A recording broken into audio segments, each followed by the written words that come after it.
Welcome to Ravi కిరణాలు. ముందుగా headline. Tirupati జిల్లా మామండూరు చేరుకున్న డిప్యూటీ సీఎం పవన్ కళ్యాణ్. పవన్ కళ్యాణ్ కు స్వాగతం పలికిన పార్టీ నాయకులు, అధికారులు.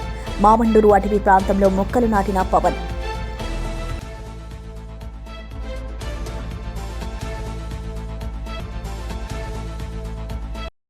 హన్మకొండ ఫాతిమా జంక్షన్ లో తెలంగాణ జాగృతి అధ్యక్షురాలు కవిత రోడ్ షో.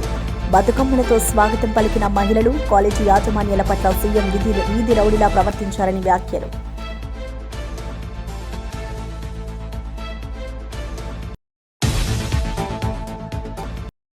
అసెంబ్లీలో లోకేష్ తల్లిని నేను అవమానించలేదు, కావాలంటే రికార్డ్స్ చూసుకోవచ్చు అన్న అంబటి రాంబాబు.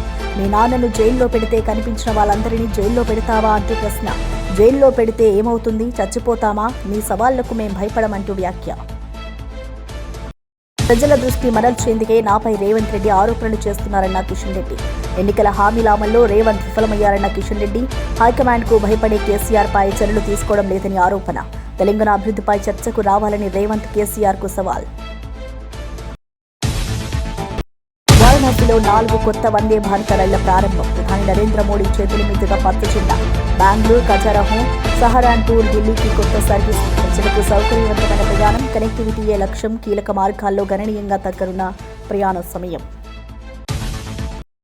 ప్రధానమంత్రి నరేంద్ర మోదీ వందే భారత్ రైళ్ల ప్రారంభోత్సవాల సందర్భంగా విద్యార్థులు, ప్రజల సృజనాత్మకతను అభినందించారు.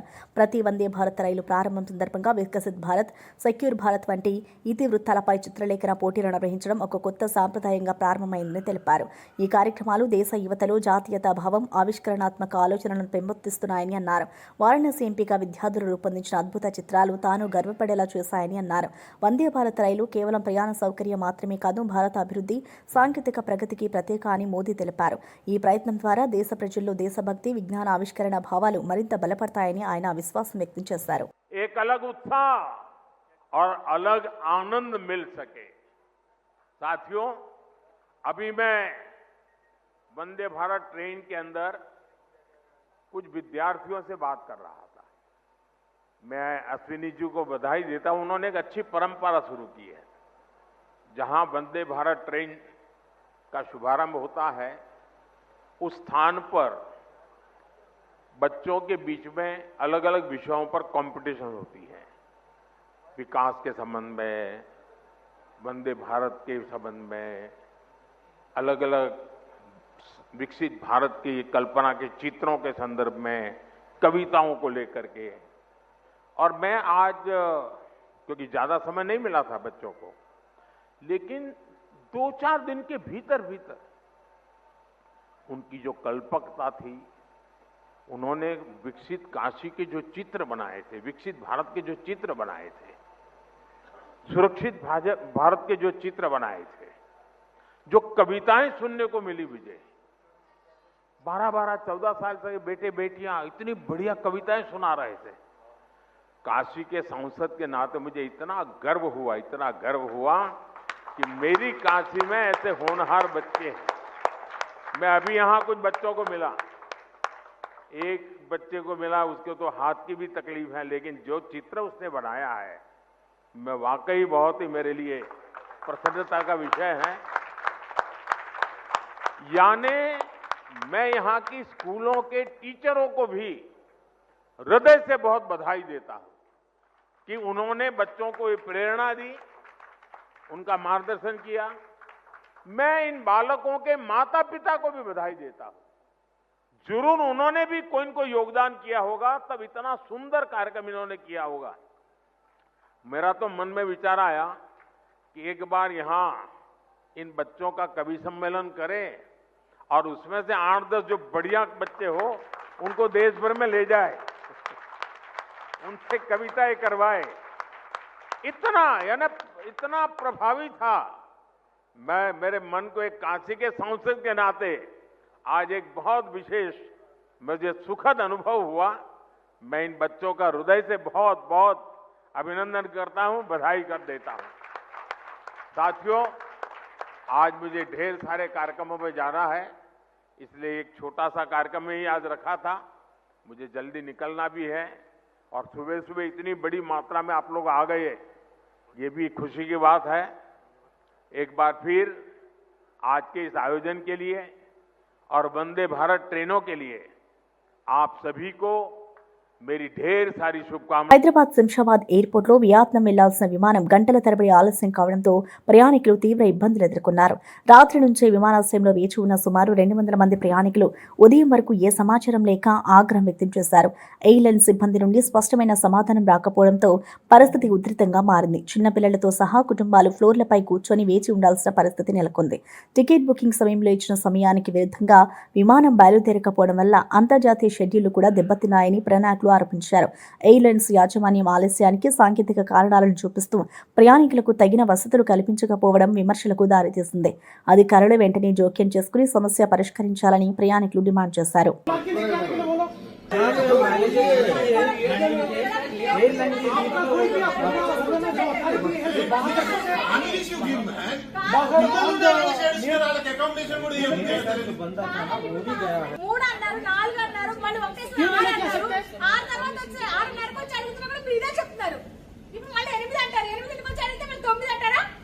ब्लैंकेट भी पूरा चेकिंग में है ना भाई। కాదు మేము ఉండడానికి కనీసం అరేంజ్మెంట్స్ ఉన్నాయా? तो ब्लैंकेट भी नहीं చిన్న పిల్లాడు 1 ఇయర్ బాబు చలికి వణికిపోతున్నాడు అక్కడ. మొత్తం లగేజ్ అంతా అక్కడ పడేసి వచ్చాం మేము. అక్కడ ఇచ్చేసి వచ్చాం చెక్-ఇన్ లో. మీరు కనీసం ఆ బాబుకి పడుకోవడానికి అరేంజ్ చేయండి. ఫ్లైట్ కోసం అడగట్లేదు నేను చెప్పి వచ్చి అడిగాను. అప్పుడు లేదు. ఇప్పుడు నా హస్బెండ్ కి వణుకు వచ్చింది, ఫీవర్ వచ్చేసింది, కప్పడానికి లేదు, ఏమీ లేదు. ఏం చేయాలి? కనీసం హాట్ వాటర్ కూడా దొరకట్లేదు ఇక్కడ. కొనుక్కోవాల్సి వస్తుంది ప్రతిదీ. మేమిద్దరం కపుల్ ఆల్మోస్ట్ 2.7 lakhs పే చేసినాం. ప్లస్ ఫ్లైట్ టికెట్స్ ఒక 70,000, మొత్తం అరౌండ్ వీసాస్ అంతా కలిపి హోటల్స్ అంతా కలిపి 3.5 lakhs అట్లా పే చేసినాం మేము. ఇప్పుడు వీళ్ళు ఫ్లైట్ లేదు, ఎప్పుడు స్టార్ట్ అవుతుందో తెలియదు అంటున్నారు. Indefinitely it is postpone / cancelled. రాజకీయ స్వాతంత్ర్యం, ప్రజాస్వామ్య విలువలను కాపాడింది టీడీపీనే అని మంత్రి నారా లోకేష్ స్పష్టం చేశారు. ఎన్టీఆర్ నుంచి చంద్రబాబు వరకు ప్రజల హక్కుల కోసం పోరాడిన టీడీపీ చరిత్ర ఎవరికీ అందినదని అన్నారు. బీసీ సోదరుల సమస్యలు పరిష్కారం అయ్యే వరకు తాను నిద్రపోనని హామీ ఇచ్చారు. ప్రజలకు ఇచ్చిన ప్రతి హామీని నిలబెట్టుకునే పార్టీగా టీడీపీని ప్రజలు విశ్వసించారని పేర్కొన్నారు. రాష్ట్రం అభివృద్ధి పదంలో నడిపించేందుకు చంద్రబాబు తీసుకొచ్చిన సంక్షేమ, సాంకేతిక విధానాలు కీలకమని తెలిపారు. ప్రజల సత్తా కృషితోనే రాజకీయ స్వాతంత్ర్యం సాధ్యమైందని గుర్తు చేశారు. ప్రతి యువకుడు సమాజ నిర్మాణంలో భాగస్వామి కావాలని పిలుపునిచ్చారు. టీడీపీ స్థాపకుడు ఎన్టీఆర్ చూపిన దారిలో ప్రజాసేవే తమ ధ్యేయమని నారా లోకేష్ గర్వంగా పేర్కొన్నారు. లైసెన్స్ కొంచెం ఆలస్యమైంది, కానీ నేను నా బాధ్యతగా తీసుకుని ఆ ఫైల్స్ అని నేను ఢిల్లీకి తీసుకెళ్లి అనేక సార్లు కేంద్ర ప్రభుత్వంతో మాట్లాడి ఈరోజు శాంక్షన్ చేయించుకుని మేము వచ్చాం. ఆర్డిటిని కాపాడితే కాదు, ముందరికి ప్రోత్సహించే బాధ్యత మేము తీసుకుంటామని ఈ సభాముఖంగా అనంతపూర్ ప్రజలందరికీ నేను హామీ ఇస్తున్నా. ఇక్కడున్న బీసీ సోదరులందరూ కూడా ఒక విషయం ఆలోచించుకోవాలి. మనకి రాజకీయ స్వాతంత్రం వచ్చింది తెలుగుదేశం పార్టీ వల్లనే. అన్న ఎన్టీఆర్ దగ్గర నుంచి బాబు గారి వరకు మనకి అండగా నిలబడ్డారు. ఇప్పుడు మీ లోకేష్ మీ ముందర నిలబడుతున్నాడు. గతంలో నేను 3132 కిలోమీటర్లు పాదయాత్ర చేశా. ఉపకులాల వారిగా మిమ్మల్ని అందరినీ కలిసా. మీ సమస్యలు నేరుగా నేను తెలుసుకున్నా. ఆ సమస్యలన్నీ ఇప్పుడు నా గుండెల్లో ఉంది. పరిష్కరించే వరకు నేను నిద్రపోనని ఈ సభాముఖంగా మా బీసీ సోదరులందరికీ నేను హామీ ఇస్తున్నా. ఫైర్ బ్రాండ్ మంత్రి అమ్మ ఉంది. ఎవరు సవితమ్మ. ఎప్పుడు నాతో దెబ్బలాడుతుంది. చెప్తా ఉంటా బీపీ బిల్లలు తీసుకో తల్లి అని. చెప్పిన పని అయ్యే వరకు ఎవరిని వదిలిపెట్టదు. 6 నిమిషాలు మా వెనకాల పరిగెత్తి చేపిస్తుంది తల్లి. ఇప్పుడు తల్లి పైన కూడా బాధ్యత ఉంది. ఒక బీసీ సంక్షేమ శాఖ మార్చులుగా ఆనాడు మనం ప్రజలకు ఇచ్చిన హామీ ఒక పద్ధతి ప్రకారం నిలబెట్టుకోవాలి. మేడం గారు పక్కన ఆర్థిక శాఖ మార్చులు కూడా నుంచున్నారు, కేశవన్న గారు. డబ్బులు కూడా త్వరితగతిగా విడుదల చేయాలని ఈ సభాముఖంగా పెద్దల్ని కూడా కోరుకుంటూ, అదేవిధంగా పార్థసారథి ఉన్నారు వేదికమైన. ఆయన మన తరపున జూబ్లీహిల్స్ ఉప ఎన్నికను ప్రజలు అభివృద్ధి కోసం ఉపయోగించుకోవాలని రవాణా మరియు బీసీ సంక్షేమ శాఖ మంత్రి పొన్నం ప్రభాకర్ పిలుపునిచ్చారు. కాంగ్రెస్ పార్టీ అధికారంలో ఉన్న ఈ సమయంలో అభివృద్ధి అవకాశాలను వినియోగించుకోవడం ఎంతో ముఖ్యమని అన్నారు. జూబ్లీహిల్స్ అభివృద్ధి అధికార కాంగ్రెస్ ప్రభుత్వంతోనే సాధ్యమని పేర్కొన్నారు. గతంలో కంటోన్మెంట్ ఉప ఎన్నికల్లో ప్రజలు కాంగ్రెస్ పై నమ్మకంతో ఓటు వేసి అభివృద్ధికి దారి చూపినట్లు గుర్తు చేశారు. యువకుడు, విద్యావంతుడు, స్థానికుడు అయిన నవీన్ యాదవ్ కు మీ విలువైన ఓటు వేయాలని ప్రజలను కోరారు. నవంబర్ 11న జరగనున్న ఎన్నికల కోసం ప్రభుత్వం సెలవు ప్రకటించిందని తెలిపారు. ప్రతి ఓటరు తమ ఓటు హక్కును వినియోగించి అభివృద్ధి పాలనకు మద్దతు ఇవ్వాలని విజ్ఞప్తి చేశారు.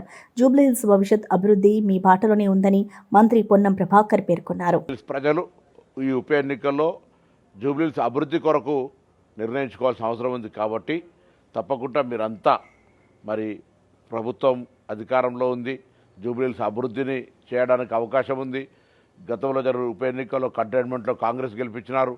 అభ్యర్థి స్థానికుడు, యువకుడు, విద్యావంతుడు కాబట్టి ఇన్ని కోణాల దృష్ట్యా కాంగ్రెస్ పార్టీ అభ్యర్థి నవీన్ యాదవ్ని గెలిపించడానికి 11వ తేదీ నాడు తప్పకుండా పోలింగ్ బూత్కి వచ్చి తమరి అమూల్యమైన ఓటు వేయాల్సిందే విజ్ఞప్తి చేస్తా ఉన్నాను. తిరుపతి జిల్లా మామండూరులో ఉప ముఖ్యమంత్రి పవన్ కళ్యాణ్ పర్యటన సందడి సృష్టించింది. అటవీ శాఖ అధికారులు, పార్టీ నాయకులు ఘనంగా స్వాగతం పలికారు. పర్యావరణ పరిరక్షణకు ప్రతీకగా మామండూరు అటవీ ప్రాంతంలో మొక్కలు నాటిన పవన్ కళ్యాణ్ ప్రజలందరూ ఒక చెట్టు నాటాలని పిలుపునిచ్చారు. ప్రకృతిని కాపాడడం భవిష్యత్ తరాల బాధ్యత అని ఆయన పేర్కొన్నారు. అభివృద్ధి పేరుతో ప్రకృతిని నాశనం చేయడం ఆపాలని ప్రభుత్వం పర్యావరణ హిత కార్యక్రమాలకు ప్రాధాన్యం ఇస్తుందని అన్నారు. తమ పర్యటనలో పవన్ కళ్యాణ్ స్థానికులతో మాట్లాడి వారి సమస్యలు తెలుసుకున్నారు. అటవీ సంరక్షణ, వన్యప్రాణుల రక్షణకు యువత ముందుకు రావాలని సూచించారు. హరితహారం కార్యక్రమానికి మళ్లీ ఊపునివ్వాలని సంకల్పించారు.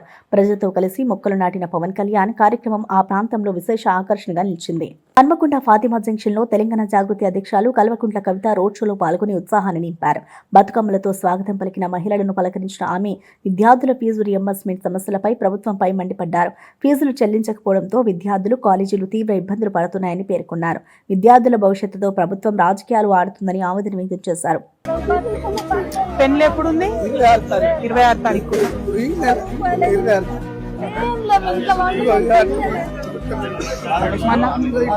మన కారులో ఒక 50,000 ఉంటే తెమ్మని ఇమీడియట్ గా ఇద్దాం.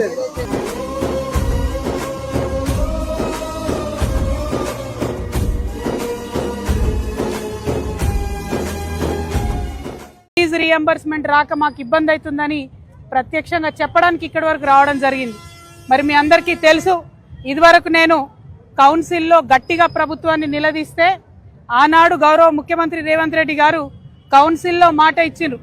2025 సంవత్సరంలో ప్రతి నెల ఖచ్చితంగా పాత బకాయిలు, కొత్త బకాయిలు అన్ని కలిపి ఫీజు రియంబర్స్మెంట్ చెల్లిస్తామని మాట ఇచ్చిండ్రు. కానీ నిన్న ముఖ్యమంత్రి రేవంత్ రెడ్డి గారు మాట్లాడిన తీరు చూస్తూ ఉంటే వీధి రౌడీలు కూడా సిగ్గుపడేటట్టుగా మాట్లాడారు. ఒక్కొక్క కాలేజీ యాజమానుల్ని పట్టుకొని ఆయన తాట తీస్తాడట, తోలు తీస్తాడట. ఎందుకోసం తోలు తీస్తారు రేవంత్ రెడ్డి గారు? మనకు ఆనాడు ఆంధ్రలో వివక్ష ఉన్నప్పుడు, ఆంధ్ర ప్రభుత్వాలు ఇక్కడ ప్రభుత్వ కళాశాలలు పెట్టినప్పుడు ఇక్కడి తెలంగాణ బిడ్డలు చిన్న చిన్న గ్రూపులుగా ఏర్పడి లోన్లు తెచ్చుకొని కష్టపడి డిగ్రీ కాలేజీలు పెట్టి, ఇంజనీరింగ్ కాలేజీలు పెట్టి, జూనియర్ కాలేజీలు పెట్టి మన తెలంగాణ బిడ్డలను చదివించినందుకు మీరు తోలు తీస్తారా వాళ్ళది? ఎందుకోసం తీస్తారు? మీరు మాట తప్పినందుకు కదా ఇవాళ వాళ్ళు కాలేజీలు బంద్ పెట్టింది. మీరు ఇస్తామని చెప్పి ఇవ్వకపోతే కదా ఇవాళ వాళ్ళు కాలేజీలు బంద్ పెట్టింది. కాలేజీ యజమానులకు మేము కూడా అప్పీల్ చేసినాం, మీరు సింబాలిక్గా 1-2 డేస్ బంద్ చేయండి, పిల్లల చదువులు ఎఫెక్ట్ పడకుండా చేయండి, మీ తరఫున కొట్లాడతామని మేము కూడా అప్పీల్ చేసినాం. కాకపోతే వాళ్ళు కడుపు మండి ఉన్నారు, నడపలేనటువంటి పరిస్థితిలో ఉన్నారు, పేద పరిస్థితిలో ఉన్నారు. మరి మీరు కాంట్రాక్టర్లకు పైసలు ఇస్తారు ఎట్లా, కాలేజీలకు పైసలు ఇయ్యారు ఎందుకు? అవి పక్కన పెట్టుకొని మీ తప్పులు పక్కన పెట్టి, మీ తప్పులు దాచిపెట్టి కాలేజీ వాళ్ళ మీద మీరు నిన్న చేసినటువంటి వీరంగం అన్నది తప్పు. దీన్ని మేము తీవ్రంగా ఖండిస్తూ ఉన్నాం. మీరు క్షమాపణ చెప్పాలి. మిమ్మల్ని 1800 నుంచి 2000 కాలేజీలు బంద్ పెట్టిరండి. మీరు నిన్న 2-3 పేర్లు చెప్పారు. ఏమన్నారు? 2-3 పేర్లు చెప్పి వీళ్ళు మమ్మల్ని ఈ పర్మిషన్ అడిగినారు, ఆ పర్మిషన్ ఇయ్యను, నేను ఇయ్యను అంటున్నారు. ఇయ్యకండి. 10 మంది మిమ్మల్ని పర్మిషన్ అడిగిన వాళ్ళని పక్కన పెట్టండి. మిగతా 100లాది కాలేజీలు ఏం చేసినాయి మిమ్మల్ని? మిగతా 100లాది కాలేజీలో చదువుతున్న పిల్లలు ఏమైపోవాలా? వాళ్ళ భవిష్యత్ ఏమైపోవాలా? అది ఆలోచించమని నేను ప్రభుత్వాన్ని డిమాండ్ చేస్తా ఉన్నాను. ఖచ్చితంగా కాలేజ్ యాజమాన్యాల పక్షాన మేము నిలబడతాం. ఎందుకోసం అంటే ఎప్పుడైతే తెలంగాణలో ప్రభుత్వ కాలేజీలు లేవో, మన తెలంగాణ మనకు కానటువంటి సందర్భంలో కూడా వాళ్ళు తెలంగాణ ప్రజల పక్షాన్ని నిలబడ్డారు. ఇవాళ ఫీ రియంబర్స్మెంట్ అంటే పేద పిల్లల కోసమే, వేరే వాళ్ళ కోసం కాదు. మీరు మాట తప్పి యజమానులను అట్లా మాట్లాడడం చాలా చాలా దారుణం. మేము దాన్ని తీవ్రంగా ఖండిస్తున్నాం. ఎట్ ద సేమ్ టైం నిన్న మీరు డబ్బులు ఇచ్చిన వెంటనే వాళ్ళు మళ్ళా కాలేజీలు మొదలుపెట్టారు. తాడేపల్లిలోని వైఎస్ఆర్సీపీ కేంద్ర కార్యాలయంలో కవి, తత్వవేత్త, సంగీతకారుడు శ్రీ కనకదాసు జయంతి ఉత్సవాలు భక్తి శ్రద్ధలతో నిర్వహించబడ్డాయి. పార్టీ నేతలు, కార్యకర్తలు పెద్ద సంఖ్యలో హాజరై ఆయన విగ్రహానికి పూలమాలలు వేసి నివాళులర్పించారు. కనకదాసు బోధనలు సమానత్వం, సత్యం, సేవాభావాలను ప్రతిబింబిస్తాయని స్పీకర్లు పేర్కొన్నారు. ఆయన రచనలు మానవతా విలువలకు మార్గదర్శకమని గుర్తు చేశారు. కార్యక్రమంలో పాల్గొన్న వైఎస్ఆర్సీపీ నేతలు ఆయన చూపిన మార్గంలో నడుస్తామని ప్రతిజ్ఞ చేశారు. సామాజిక న్యాయం, సమానత్వ సమాజ నిర్మాణమే ఆయన కళ అని తెలిపారు. కనకదాసు స్ఫూర్తితో ప్రతి ఒక్కరూ ప్రజలకు సేవ చేయాలని పిలుపునిచ్చారు.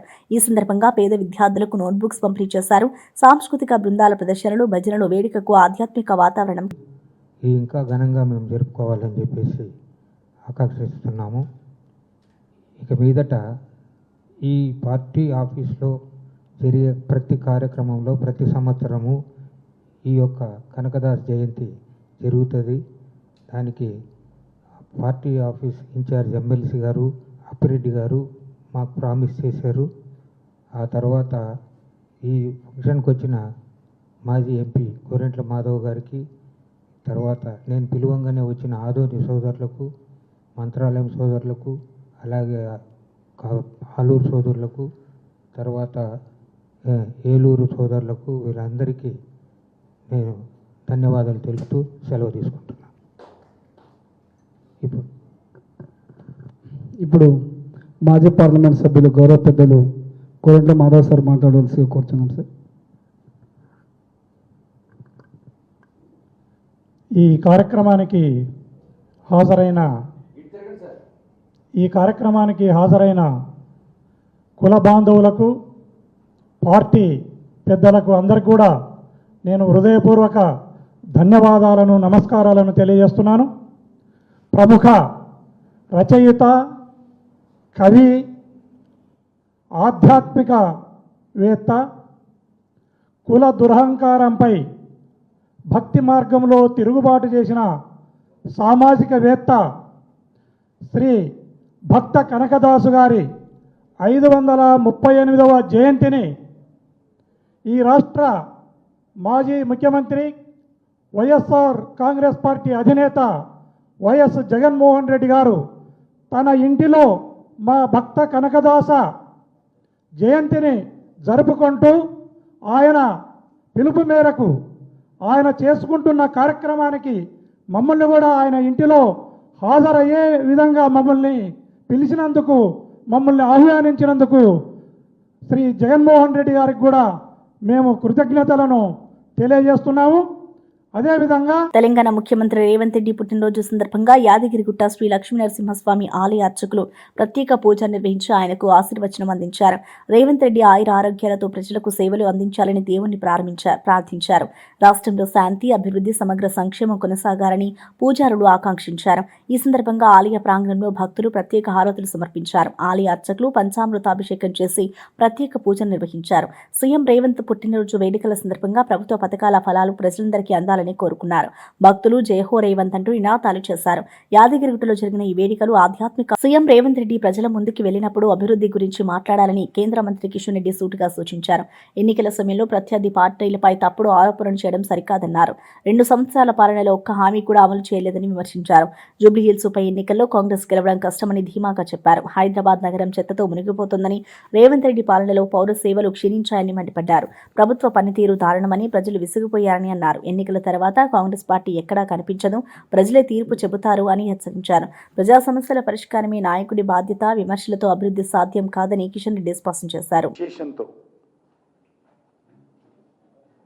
చాలా స్పష్టంగా ఫ్రస్ట్రేషన్ కనిపిస్తూ ఉంది. అందుకే ఆయన సోయి తప్పి మాట్లాడుతున్నాడు.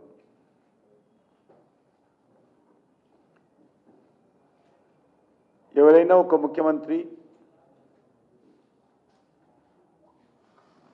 ఎన్నికలప్పుడు కానీ, ప్రజల మధ్యకు వెళ్ళేటప్పుడు కానీ, తన ప్రభుత్వము ఏం చేసిందో వివరించి, ఏం చేయబోతున్నాడో చెప్పి ప్రత్యర్థి వైఫల్యాలను విమర్శించి ఓట్లు అడగాలి. కానీ ఈరోజు ఎన్నికలకు ముందు ఏమీ హామీ ఇచ్చాడు, ఆ ఒక్క మాట కూడా మాట్లాడాడు. 2 సంవత్సరాల్లో ఇచ్చినటువంటి హామీల మీద ఏం చేశాడు, ప్రభుత్వము ఈ యొక్క హామీలను ఏ మేరకు అమలు చేసిందో దాని మీద ఒక మాట మాట్లాడాడు. ప్రత్యర్థి పార్టీల మీద విమర్శ అది పార్టీ పరంగా సమస్యల పరంగా ఉండాలి. కానీ ముఖ్యమంత్రి పూర్తిగా గత 2 సంవత్సరాలలో ఇచ్చినటువంటి ఏ ఒక్క హామీ అమలు చేయకుండా పూర్తిగా వైఫల్యం చెంది ప్రజలలో వస్తున్నటువంటి టీడీపీ నేత నారా లోకేష్ ఆరోపణలకు స్పందించిన మంత్రి అంబటి రాంబాబు, లోకేష్ తల్లిని నేను ఎప్పుడూ అవమానించలేదు, కావాలంటే అసెంబ్లీ రికార్డులు చూసుకోండి అన్నారు. రాజకీయ ప్రయోజనాల కోసం తప్పుడు ప్రచారం చేస్తున్నారని ఆరోపించారు. మీ నాన్నను జైల్లో పెట్టారంటే కనిపించిన వాళ్ళందరినీ జైల్లో పెడతావా అంటూ లోకేష్ పై సూటి ప్రశ్నలు వేశారు. జైల్లో పెడితే చచ్చిపోతామా, మేం భయపడం అని తేల్చి చెప్పారు. వైసీపీ ప్రభుత్వం ప్రజల కోసం పనిచేస్తుందని, టీడీపీ మాత్రం నాటకాలు ఆడుతుందని విమర్శించారు. లోకేష్ సవాళ్లతో కాదు ప్రజాసేవతో గుర్తింపు తెచ్చుకోండి అని సలహా ఇచ్చారు. సభలో చేసిన ప్రతి వ్యాఖ్య రికార్డులో ఉందని, వాస్తవాలను వక్రీకరించి ప్రజలను తప్పుదోవ పట్టించకూడదని హెచ్చరించారు. నేను అనవసరంగా అన్యాయంగా వారి తల్లిగారిని దూషించడం కానీ, వారి తల్లిగారిని అవమానించడం కానీ నేను ఎప్పుడు చెయ్యలేదని కూడా చెప్తున్నా. ఇప్పటికి చెబుతున్నా, అప్పుడు చెప్పా, ఎప్పుడు చెబుతా. నేను అవమానించినట్టుగా ఏదైనా ఉంటే చూపించమని అడుగుతా ఉన్నా. ఊరికినే మా తల్లిని అవమానించారు, మా నాన్నను జైల్లో పెట్టారు అంటే మీ నాన్న జైల్లో పెడితే కనపడంలో జైల్లో పెడతావా? మీ నాన్న ఒక నేరంలో జైలుకి వెళ్ళాడు, 53 రోజుల తర్వాత బెయిల్ వచ్చింది. అందువల్ల ఇవాళ కనపడడంలా జైల్లో పెడతాను, జోగి రమేష్ని జైల్లో పెడతాను, చెవిరెడ్డి భాస్కర్ రెడ్డిని జైల్లో పెడతాను, వైఎస్ఆర్ కాంగ్రెస్ పార్టీ కార్యకర్తల్ని నాయకుల్ని అందరిలో జైల్లో పెడతాను. పెట్టుకో, ఏమైంది జైల్లో పెడితే? చచ్చిపోతామేంటి జైల్లో? జైల్లో పెడితే రామా బయటికి? మీ నాన్న రాలేదా? జగన్మోహన్ రెడ్డి రాలేదా? ఏంటి ఇవన్నీ మాకేం కొత్త కాదని కూడా ఈ సందర్భంగా నేను మనవి చేస్తున్నాను. నువ్వు జైల్లో పెడితేనో, నువ్వు కేసులు పెడితేనో, నువ్వు సవాళ్ళు చేస్తేనో, నువ్వు రెడ్ బుక్లు చేస్తేనో ఎవడు భయపడడు, భయపడటానికి సిద్ధంగా లేము. దీని ప్రతిఫలం అనుభవించడానికి నువ్వు సిద్ధంగా ఉండు. పిల్ల లోకేష్, నీవు పిల్లోడివి, నీకు తెలియదు. మీ నాన్న ముఖ్యమంత్రి అయ్యాడని, నువ్వు గెలిచానని ఏదో సంబరాలు చేసుకుంటున్నావు. అవన్నిటికీ కూడా మీరు చూశారుగా, 1.5 సంవత్సరం అయింది. ఎంత ప్రజల్లో తిరుగుబాటు వచ్చిందో నేను ప్రత్యేకంగా మీకు చెప్పాలా? బీజేపీ నేతలను కేంద్ర ఎన్నికల సంఘాన్ని తమ గుప్పిట్లో పెట్టుకుని ఓటు చోరీకి పాల్పడ్డారని కాంగ్రెస్ నేత రాహుల్ గాంధీ ఆధారాలతో నిరూపించారని టీపీసీసీ అధ్యక్షుడు మహేష్ కుమార్ గౌడ్ వెల్లడించారు. హర్యానాలో 25 లక్షల నకిలీ ఓటర్లు ఉన్నారని, ఫలితాలు పూర్తిగా తారుమారయ్యాయని అన్నారు. ప్రజాస్వామ్య వ్యవస్థను దెబ్బతీసే కుట్రలో బీజేపీ పాలు పంచుకుందని ఆరోపించారు. ఎన్నికల ప్రక్రియ పారదర్శకంగా సాగాలంటే కేంద్ర ఎన్నికల సంఘం స్వాతంత్రంగా పనిచేయాలని సూచించారు. ఓటు చోరీ అంటే ప్రజల నమ్మకాన్ని ద్రోహం చేయడమే అని వ్యాఖ్యానించారు. హర్యానా, మహారాష్ట్ర, యూపీలో భారీ స్థాయిలో ఓటు తారుమార్లు జరిగాయని వివరించారు. రాహుల్ గాంధీ ప్రజాస్వామ్య పరిరక్షణ కోసం చేస్తున్న పోరాటానికి ప్రజల మద్దతు లభిస్తుందని చెప్పారు. ప్రజాస్వామ్యాన్ని బలహీనపరిచే శక్తులను కాంగ్రెస్ ఎప్పటికీ ఎదుర్కొంటుందని గౌడ్ ధీమా వ్యక్తం చేశారు. లక్షలాది ఓట్లని చేర్చడం, తమది కావనుకున్న అర్హులైన ఓట్లని తొలగించడం, ఈ రెండు కూడా చాలా దిగజారి బీజేపీ పార్టీ చేస్తూ ఉంది. ఇప్పుడు తాజాగా హర్యానాలో బీజేపీ వేసిన కుట్రల వల్ల ఎలక్షన్ల యొక్క తీర్పులు తారుమారినట్టు పరిస్థితి, వాటిని కూడా నిన్నగాక మొన్న రుజువులతో బయటపెట్టినటువంటి సందర్భం. హర్యానాలో కాంగ్రెస్ పార్టీకి ఓవరాల్గా రాష్ట్రంలో దక్కాల్సినటువంటి విజయాన్ని, రాష్ట్ర ప్రజలంతా కూడా కాంగ్రెస్ గెలుస్తున్నట్టు పరిస్థితి నుంచి కాంగ్రెస్ గెలవకుండా బీజేపీ అధికారం చేజిక్కిన తీరుని పరిశీలిస్తే ఏఐసీసీ తెలంగాణ ఇన్ఛార్జి మీనాక్షి నటరాజన్ కేంద్ర ప్రభుత్వంపై తీవ్ర వ్యాఖ్యలు చేశారు. స్వాతంత్ర సంస్థలను తమ రాజకీయ ప్రయోజనాల కోసం బీజేపీ ప్రభుత్వం దుర్వినియోగం చేస్తుందని ఆమె మండిపడ్డారు. మహారాష్ట్ర, హర్యానా ఎన్నికల్లో ప్రజల తీర్పు ప్రజాస్వామ్యానికి అనుకూలంగా లేకపోవడం ప్రజల్లో అసంతృప్తిని తెచ్చిందన్నారు. ప్రజలతో మమేకమవ్వకుండా సెంట్రల్ ఏజెన్సీలను ఆయుధాలుగా వాడుతూ రాజకీయాలకు నడపడం దేశానికి ప్రమాదకరమని పేర్కొన్నారు. కాంగ్రెస్ పార్టీ ప్రజాస్వామ్య పరిరక్షణ కోసం నిరంతరం కాపాడుతుందని, ప్రతి రాష్ట్రంలో ప్రజల విశ్వాసం తిరిగి తెచ్చుకుంటుందని అన్నారు. రాష్ట్ర, జాతీయ స్థాయిలో ప్రజా సంక్షేమమే తమ ప్రాధాన్యత అని తెలిపారు. ప్రజాస్వామ్య విలువలు కాపాడాలంటే అన్ని పార్టీలు స్వాతంత్ర సంస్థల గౌరవాన్ని నిలబెట్టాలని మీనాక్షి స్పష్టం చేశారు. और उसके कई उदाहरण हम सबके सामने हैं. ईडी हो, सीबीआई हो, अलग अलग पालिकाएं हो, पार्लियामेंट हो, सभी संस्थाओं की अवमानना 2014 के बाद हुई है और उसके कई उदाहरण हैं. बहुत सारे जगह पर आप लोगों की भी आवाज़ को दबाने की कोशिश की गई है और उसके बावजूद जिसको लोकतंत्र का चौथा स्तंभ कहा जाता है, आप लोग खड़े रहे हैं. जब ये चल ही रहा था तब राहुल जी ने भारत जोड़ो यात्रा और फिर भारत जोड़ो न्याय यात्रा की शुरुआत की और उसके बाद संविधान और संवैधानिक मूल्यों की रक्षा के लिए वो खुलकर आगे आए. हरियाणा और महाराष्ट्र के चुनाव हो जाने के बाद हम सबको ऐसा लगता था कि ये जो परिणाम आए हैं, इन परिणामों से विपरीत जन भावनाएं थी. जन भावनाओं का रिफ्लेक्शन चुनाव के परिणामों में दिखाई नहीं दिया. తెలంగాణ ముఖ్యమంత్రి రేవంత్ రెడ్డి ప్రసంగాలు ప్రజలను తప్పుదారి పట్టించేలా ఉన్నాయని కేంద్ర మంత్రి కిషన్ రెడ్డి అన్నారు. సీఎం ఎన్నికల సమయంలో ప్రజల మధ్యకు వెళ్లినప్పుడు చేసిన అభివృద్ధి గురించి మాట్లాడాలి, కానీ ప్రతిపక్షాలపై తప్పుడు విమర్శలు చేయడం సరైంది కాదు అని మండిపడ్డారు. ప్రజలు ఇచ్చిన అధికారాన్ని సక్రమంగా వినియోగించకుండా కాంగ్రెస్ పార్టీ రాజకీయ లాభాలకే పరిమితమైందని వ్యాఖ్యానించారు. రేవంత్ రెడ్డి మాటల్లో అసహనం, అసంబద్ధత కనిపిస్తోంది. తెలంగాణకు అభివృద్ధి అవసరం, రాజకీయ డ్రామాలు కాదు అని కిషన్ రెడ్డి అన్నారు. కేంద్రం తెలంగాణ అభివృద్ధికి సమగ్ర సహకారం అందిస్తుందని చెప్పారు. రాజకీయాలు ప్రజలు మేలు కోసం ఉండాలి, ప్రత్యర్థులను దూషించడానికి కాదు అని అన్నారు. ఇక తెలంగాణ భవిష్యత్ అభివృద్ధి దిశగా సాగాలంటే ఖచ్చితమైన ప్రణాళిక అవసరమని, ప్రజల ఆశలను నెరవేర్చడంలో కాంగ్రెస్ విఫలమైందని కిషన్ రెడ్డి ధ్వజమెత్తారు. ఇబ్బంది ఉండదు. నీ మూర్ఖత్వం వల్ల, నీ అజ్ఞానం వల్ల ఈ అనర్థాలు జరుగుతున్నాయి. ఇంకా ఏం మాట, మూర్ఖపు మాట. 2 సంవత్సరాలు అయింది మీ చేతికి వచ్చి ప్రగతి భవన్. ఏంది ప్రగతి భవన్ బాత్రూమ్ దేం కట్టిండు? Bullet proof. సిగ్గు అనిపించదా మాట్లాడడానికి అట్లాంటి మాటలు? చూపించాలి కదా, తీసుకుపోయి రిపోర్టర్లను తీసుకుపోయి మేము చేసినాం అప్పుడు ఆరోపణ, ఇగో మేము చూపించండి, మేము చూపిస్తున్నాం, పట్టండి ఆధారాలు. ఇప్పుడు మరో కమిషన్ వేసి ఎంక్వైరీ చేయరా దాని మీద కూడా? ప్రగతి భవన్ పైన కమిషను, ఇదేంటిది కమాండ్ కంట్రోల్ సెంటర్ పైన కమిషను, ఇది చేయరా విచారణ? సెక్రటేరియట్ ఉపయోగం లేని భవనాలు. నిజమే, నీ దృష్టిలో ప్రజలకు ఉపయోగపడే ఏది కూడా ఉపయోగపడి కావు నీ దృష్టిలో. కేసీఆర్ కిట్ కావచ్చు, కేసీఆర్ పెట్టిన రైతు బంధు కావచ్చు, కేసీఆర్ ఇచ్చిన గొర్రెల పెంపకందారులకు ఇచ్చిన గొర్రెలు కావచ్చు, చేపల పెంపకందారులకు ఇచ్చిన చేపలు కావచ్చు, ఇవన్నీ కూడా నీ దృష్టిలో నిరుపయోగమైన పథకాలు. ప్రజలకు ఇచ్చిన 24 గంటల కరెంటు కావచ్చు, మిషన్ భగీరథ ద్వారా ఇంటింటికి ఇచ్చిన మంచినీళ్ళు కావచ్చు. నిజమే, ఇవన్నీ నీ దృష్టిలో నిరుపయోగమైనవి. ఎందుకంటే ఇంట్లో దేంట్లో కమిషన్ రాదు కదా. నీకు కమిషన్ వచ్చే పనులు చేస్తేనే ఉపయోగపడేవి. ఇవన్నీ ప్రజలకు ఉపయోగపడేవి, ప్రజల జీవితాల్లో వెలుగులు నింపేవి. అందుకే నీకు ఎందుకు అవి నచ్చుతలేవు. హైదరాబాద్ డెవలప్మెంట్ మీద పెడదామా చర్చ? నువ్వు చర్చ పెట్టినా పెట్టకపోయినా జూబ్లీ హిల్స్ ప్రజలు దానిపైన ఓటైపోతున్నారు రేపు. అది నీకు భయం అవుతుంది. జూబ్లీ హిల్స్ ప్రజలు మీరు ఏ ఇంటికి పోయినా ఈ కులం ఆ కులం, ఈ మతం ఆ మతం, ఈ వయసు ఆ వయసు అనే ఏ తేడా లేకుండా అందరూ ఏకగ్రీవంగా కేసీఆరే కావాలి, మళ్ళీ కేసీఆరే రావాలి. బులెటిన్ ముగించే ముందు హెడ్లైన్స్ మరోసారి చూద్దాం. తిరుపతి జిల్లా మామండూరు చేరుకున్న డిప్యూటీ సీఎం పవన్ కళ్యాణ్. పవన్ కళ్యాణ్ కు స్వాగతం పలికిన పార్టీ నాయకులు, అధికారులు. మామండూరు అటవీ ప్రాంతంలో మొక్కలు నాటిన పవన్.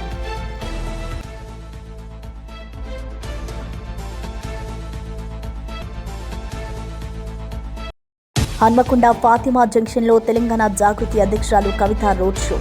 బతుకమ్మలతో స్వాగతం పలికిన మహిళలు. కాలేజీ యాజమాన్యాల పట్ల సీఎం వీధి రౌడీలా ప్రవర్తించారని వ్యాఖ్యలు.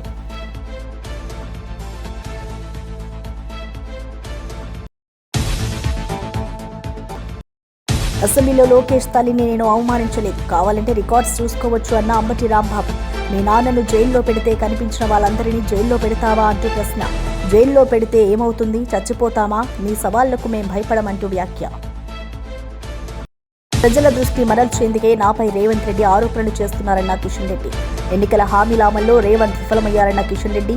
హైకమాండ్కు భయపడే కేసీఆర్ పై చర్యలు తీసుకోవడం లేదని ఆరోపణ. తెలంగాణ అభివృద్ధిపై చర్చకు రావాలని రేవంత్ కేసీఆర్కు సవాల్. వారణాసిలో 4 కొత్త వందే భారత రైళ్ల ప్రారంభం. ప్రధాని నరేంద్ర మోడీ చేతుల మీదుగా పచ్చజెండా. బెంగళూరు, ఖజారహో, సహరాన్పూర్, ఢిల్లీకి కొత్త సర్వీస్. ప్రజలకు సౌకర్యవంతమైన ప్రయాణం, కనెక్టివిటీయే లక్ష్యం. కీలక మార్గాల్లో గణనీయంగా తగ్గనున్న ప్రయాణ సమయం. కేవీ బులెటిన్ విశేషాలు మరో బులెటిన్లో మళ్ళీ కలుద్దాం.